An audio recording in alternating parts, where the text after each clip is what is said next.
I'm resident of Collinwood for YouTube, Jules Sains. I'm joined by my buddy Alan Gallant, my buddy Patrick McCray, my buddy Gordon Dymowski.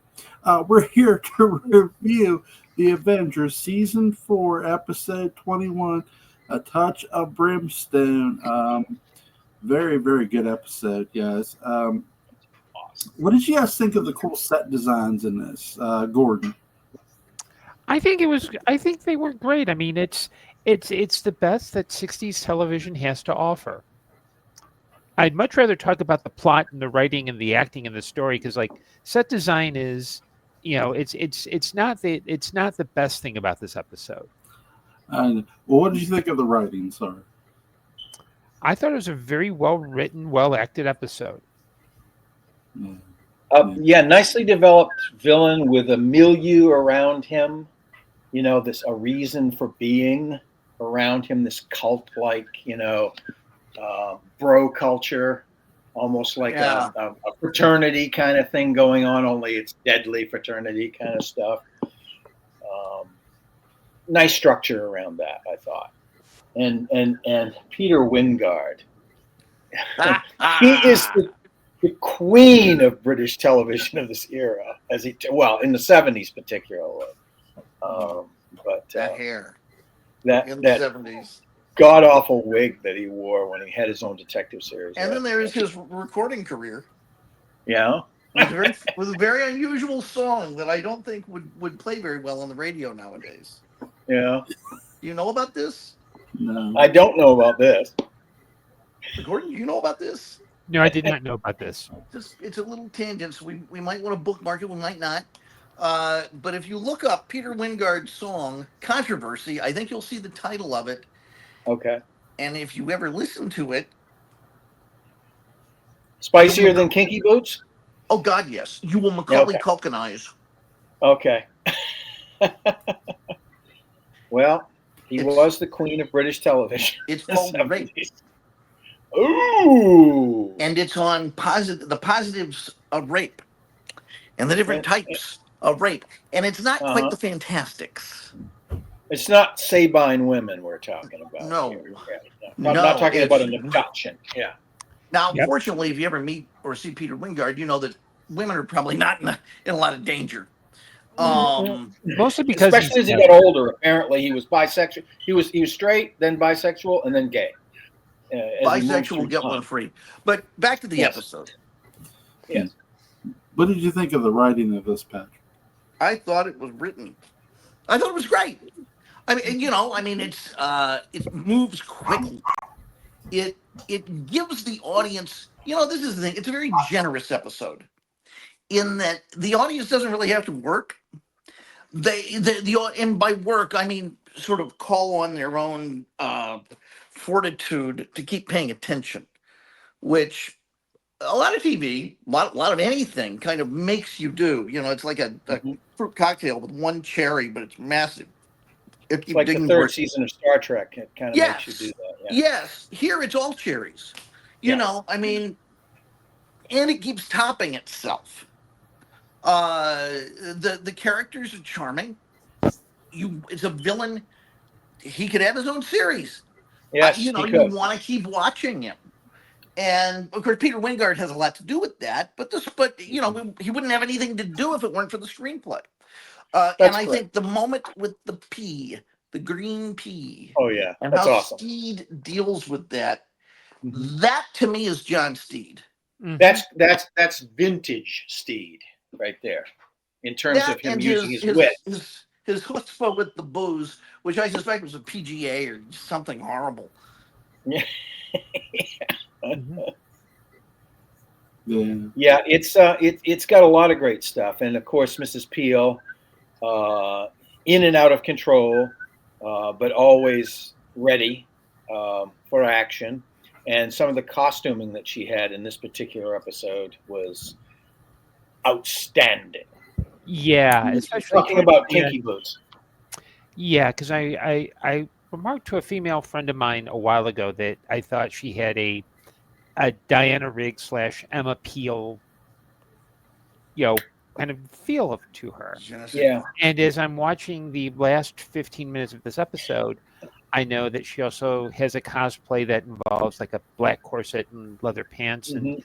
I really hope she is not watching this episode right now. Yeah. Might be complimented. Yeah, you never know. Yeah. I mean, Diana Rigg at this stage of her career not only looked good in everything they put her into, including sackcloths, but she was also self-possessed as a character, as an actress. She was, it never looked like she was, like she was being demeaned. She wouldn't allow it. Oh no. I mean, she had dignity at all times. She owned it. Mhm. Yeah. That outfit though is one, with the leather and the spike collar and so on, and the boots and the legs, and I would like to see it on Will Gear, Walton's era. I'm just While saying. he's telling his story about the geese.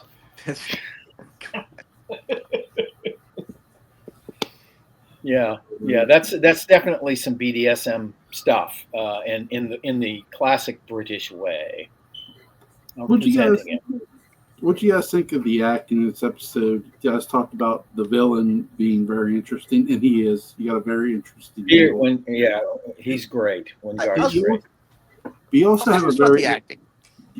One of the things I really like in this, because it's easy to praise everybody. It's easy to praise, Patrick McNee and Peter Wingard and Diana Rigg. Easy. All of the supporting players feel like individuals. They feel like fully fleshed individuals. And I love that about it. I think that's really the secret sauce to the writing in this, and to the casting, is that these guys, all of them, including the one who looks like Harry Knowles, they all seem to be real people. Yes, Clearly defined characters. It's a diverse characterization. And the cool thing is, a lot of these actors, you can see them in other British shows of the time playing similar roles. So it's like there's a lot of, it's that guy. Oh yeah, it's that guy. Yeah. Like Darcy, you know that guy always plays kind of the sniveling Weasley one. The guy with the two fingers is always kind of like the tough one that maybe has an injury. But you know who surprised the heck out of me in this, and I didn't realize she was in it? Carol Cleveland. Oh, that's right. Yeah. Oh my God, Carol Cleveland. Go ahead. She's the main woman. Remember at the drunk, and she's telling Steve. Yeah. But what else? Where would we know her? Monty Python. Oh, okay. She was the girl in Monty Python for several of a couple of seasons. Okay. Yeah. She was a really good comedian in the series too. She was really good timing. Jewel is like a Bond villain. No, Jewel is snuggling. Looks like a dog. Yeah, Yes. Rockstar. It's Rockstar. There he is. Rockstar. Good puppy. You're a good puppy now. But yeah, I really enjoyed the acting in this as well. I love the set designs. I love how they use the guy in the beginning to set him up, and he's real upset about this. He goes, "I'm sick of your games." So you do get somebody who is victim to this evil fraternity, if you will, and it gets to show you how serious these guys are, that they will kill. I think that's that purpose. It builds to that purpose to show that this is dark stuff. It's not just a bunch of guys being debauched. Yeah, it's not just a practical joke. You get two deaths in a matter of like minutes, which is really cool. It's there are stakes in this episode. It's not just a bunch of practical jokes that that seem like juvenile children. Which the practical jokes are like funny. It's like, okay, I could see somebody doing this to somebody else. They're funny, but I think it's the Avengers formula of taking kind of a clever idea, and then it launches into an adventure that leads to a bigger yet still clever idea. Like you'd never put together practical jokes that turn fatal with basically Adam and the Ants cosplayers. I mean, they're the dandy highwaymen that you're too scared to mention. They spend their cash on looking flash and grabbing your attention. Yeah. And I love how the butler is a part of the clan too. The one guy's butler is a part of it too, because I wasn't expecting that at all. Mhm. when I watched this for the first time. I Yeah, wasn't yeah. expecting that. But yeah, Diana Rigg looked absolutely stunning. And the fact that they used a train python, a train snake, cool idea. It's just atmospheric. Yeah. It just adds to the atmosphere of the kind of mysticism and debauchery that's going on in this club. Yeah. And she got to do martial arts sequences in that outfit, so which is cool. Yeah. Really, really awesome. What's some of your favorite things about this episode specifically? What's something that when you watched it for the first time you weren't expecting or that shocked you guys? I really love the scene where Steve comes in with Darcy, and he's just basically playing the, yeah, sure, we know each other. We did Lady blah, blah, blah, blah. Yeah. And there's such a confidence about it and such a smoothness to it. Yeah. It's natural. It's like there is a connection between these two guys, and the actors are pulling it off. Mm-hmm. And that it's through all this time where when Steve does the hangover cure, Mhm. and turns around and fights the guy left. And I also like the fact that at the end, the bad guy, there's not a big fight with the bad guy. He confronts Mrs. Peel, he throws the whip, and then he ends up basically, Dispatched by his own device. Yeah. Mhm. Yeah. Mm-hmm. Just drops through the floor, and same a sort of an irony, because that's how he kills the other guy. Mhm. It's, the guy that he used. Yeah, for the, Well, that's like Chekhov's floor trap. Oh, I thought it was Chekhov's fly trap. No, but seriously, you don't bring in you don't bring in something like that and not Mhm. have it take And not use it. Yeah. And that's just kind of a rule of spy fiction. Mm-hmm. Mm-hmm. And Oh, oftentimes it's the villain that gets his comeuppance by the use of his own, clever device or whatever. Sure. Yeah, see, I always got that mixed up. I always thought Chekhov's fly trap was that if you introduce a fly trap in Act 1, you use it to kill Ensign Chekhov in Act 3. I was thinking Anton Chekhov, and I was thinking about the fly on his pants getting stuck. But okay.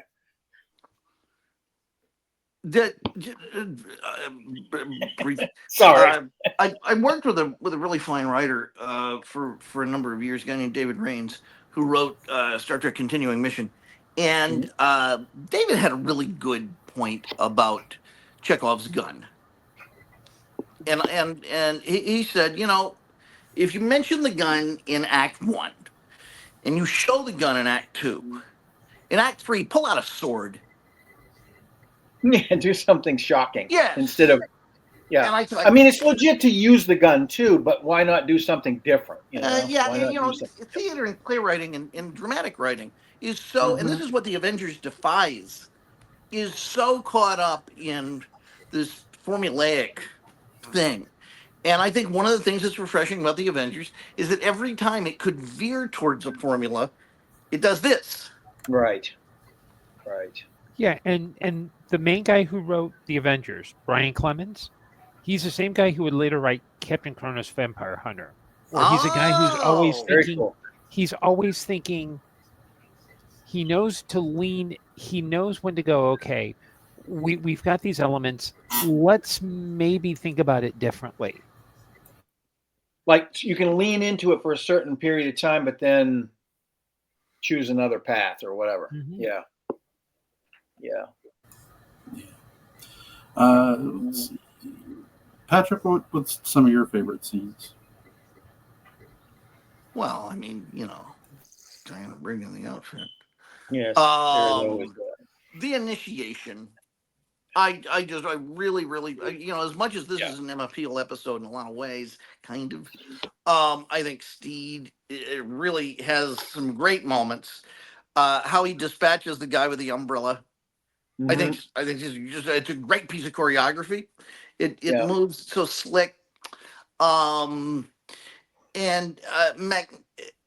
The thing I love about McNee's performance, especially in the initiation scene, is that he's honest about his anxiety with the audience, but not necessarily with the people he's dealing with. Right. And I thought that was very clever. And I genuinely, at no point, had any idea about what was going to happen. Right. I really Yeah, didn't. it was an ingenious moment. Really was. It I just knew sparked- something was going to happen. He was going to have to do something different, not to get his fingers chopped off, but I had no idea that he was going to. It's almost like an Occam's razor moment. Well, of course, after it's over, but not before. Sure. It's set up really well. So that would be my favorite scene as well, because it also has plenty of Peter Wyngarde sneering in it as well. He's great. And that's always delightful. Gordon, you got a favorite scene? Let's see. Well, I like the Darcy scene. I love the introductory scene with Peel and Wyngarde, where she comes in basically like just gets 1,000 guineas from him, and then at the end of the scene, he's like, "Oh, what's the money for?" And she says, "It's a home for wayward girls." Right. Yeah. Yeah. It's a cool scene. She's in command. She knows the effect that she's having on him, and he's curious about her, but she's not going to let on at that point. So. Yeah. I like the scene where Steve just happens to, when he wants to join the fraternity, and he makes the introduction, and then they do the whole axe thing, and he blows the pee off. Oh yeah, this is the kind of thing that inspired Mike Myers. Yeah. And actually he even says that Peter Wyngarde is part of what Austin Powers was. I mean, that was one of his inspirations for it. But also that kind of scene with the the build up of what's going to happen and all this sort of thing. So. And I like a lot of the tight shots we get on these sets. They're very good. They look great. The running sequences are awesome. The action sequences are very crisp and fresh. Everything looks good. Sorry, my child was going off. No worries. But everything looks good. So camera work's good in this episode as well. I think it adds rather than fights against what's happening in the script. Absolutely. Is there anything you guys want to add about this episode? Anything? It's one of those things where if you, I don't know if it's the city on the edge of forever of the show, and again, my knowledge of it is just missed on the bucket compared to Gordon, but it certainly is the journey to Babel. I mean, it's one of those. I think it's one of those where if you only see one episode, in my opinion, this is a perfectly good one for it to be. Yeah, it's a highlight episode. I would agree with that. Yeah, and I think with this season and the first Color season, there really isn't. There's no really bad episodes. They're great episodes, and they're like things that you watch and you go, well, okay, that was fine, but I think this is perfect comfort watching. It's something where you can throw on and kind of enjoy it for what it is. I mean, it's a good show, and I love this show. But it's also like it's refreshing to be able to watch a show that it's ambitious but doesn't wallow in it, if that makes sense. Like a lot of contemporary shows seem to be like, we need to be awesome and we need to be high pitched. And I love that everything about this is just so it's exquisite. There's wit and there's action and there's charm and there's there's again guys in adamant cosplay, there's sword fighting, and there's guys drinking out of big old cups. I mean, it's just such a delight to watch. This series also at its best is kind of timeless. I mean, it still engages after 60 years.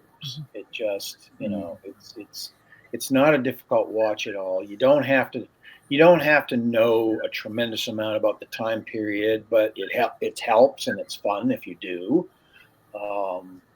It's just, anybody could sit down and watch some of this, and they might go, "What?" I mean, obviously a Zoomer or something might look at it and go, "What the fuck?" I tell you what, I care to differ. I think this is the kind of thing that sometimes there's just an episode of a TV show or art or something that transcends contemporary prejudices. You just have the feeling you could put this on for almost any audience, and I think they would respond.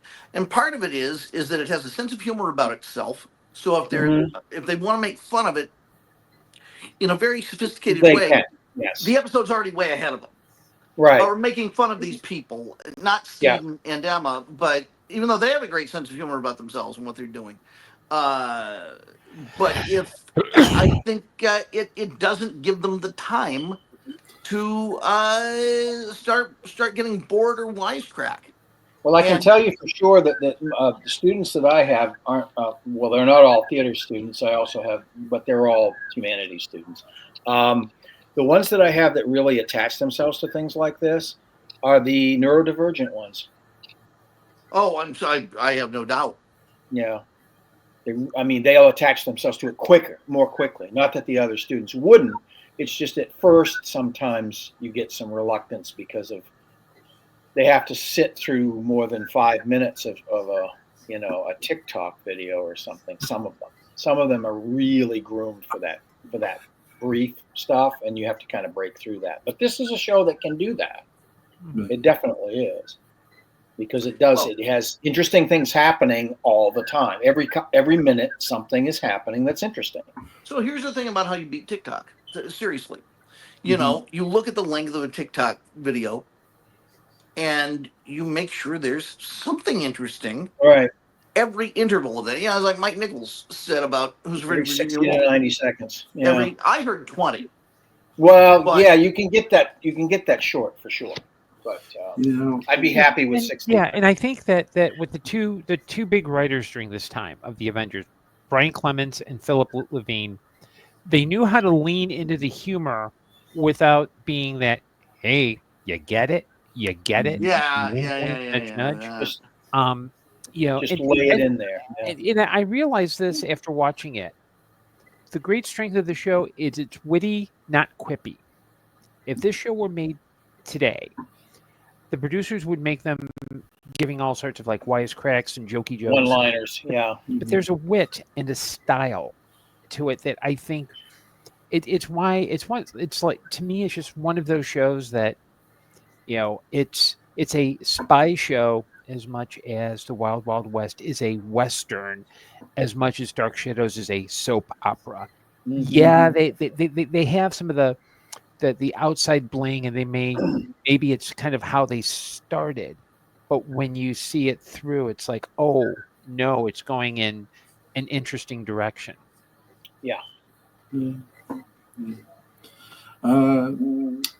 Really good episode, guys. I have a suggestion for tomorrow. I know we usually do Hap and Leonard, but I'm willing to put that off till Sunday, so we could so the four of us, if Gordon can join us, we could do a Wild Wild West episode, and you guys could pick it. Ooh. You know what? Let me go on Pluto TV. Okay. Because I know the night of something. We know it's going to be. Yeah. The night of something.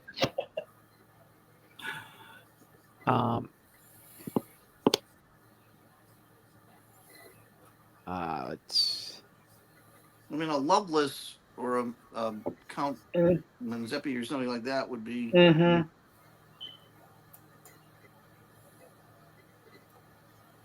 Oh wait, let me. I'm all for Miguelito. let's watch more Wild Wild West. The second TV movie reunion, which is unwatchable. Isn't Paul Williams in that? No, Jonathan Winters is in that. Paul Oh, Williams John. is in like the first of the TV The first movies. one. that they did. Yeah, I know he's in one of them. I remember watching Wild Wild West before I would go to junior high school in the morning. It would come on Okay. real early in the morning in reruns. Sure. Yeah. Okay, I'm going to throw in the chat. We're going to watch The Night the Wizard Shook the Earth, which is the first Miguelito Loveless episode. Cool. And it's in black and white. Okay. No The night, objections to that. what? The Wizard Shook the Earth. Okay. Yeah. So tomorrow we'll do a Wild Wild West episode, The Night That Shook the Earth. The Night the Wizard Shook the Earth. Oh, sorry, The Night the Wizard Shook the Earth. My apologies. Yep. But that'll be for tomorrow night, and we'll do Hap and Leonard Sunday, guys. Sounds great. All right, links to Gordon Dymowski's Amazon page is going to be in the description box. Links to Patrick McCray's Dark Shadows Daybreak Unbound is going to be in the description box. Link to Alan Glant's YouTube channel, Call and Support After Dark, is going to be in the description box. You guys have a safe night. Take care. Peace Night out, all. gentlemen. Thank you again.